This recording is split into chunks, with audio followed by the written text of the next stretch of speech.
So we're here at East Middle School in Brentwood, and we are working on a project together.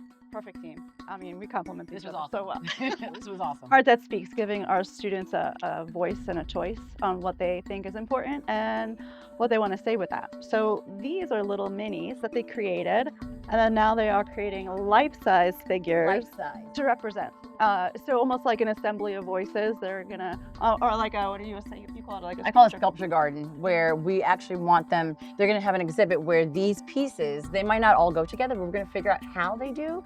And you walk through the sculpture garden and you have the human people and then you have their representation.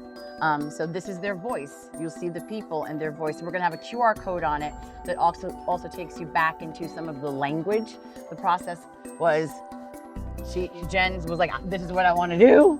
And I said, okay, well, this is how we can do the arts focus to it. And bam, how about we do a poem? And then we physicalize the poem. And then we get them in touch with the things that they really want to say. And with that, we found in the work that she was doing with them in the class, the students changed what they actually wanted to say because of the process. Yeah. And step by stepping and piecing it out. And just understanding how to take a drawing and then create a life-size sculpture was a challenge for them. So this was something that was new and unique. And like, how do I take this idea and then like create a life-size figure out of it? So Art That Speaks. Yeah. The thing I did was like mental health, and I wanted to speak about like depression and how aggressive and how challenging it could go through, like people who experience depression.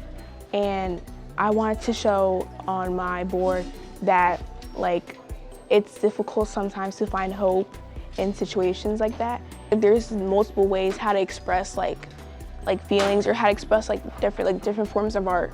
So my project is mostly about mental health and how some people don't really understand or see what goes on in your past and present, and they only see the smile you put in front of your face.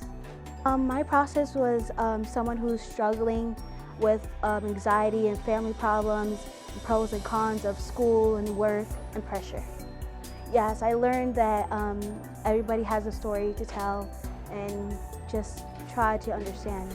So for our Art That Speaks project, we had to create a silhouette that showed and portrayed a message that we wanted to send out into the world without using too many details.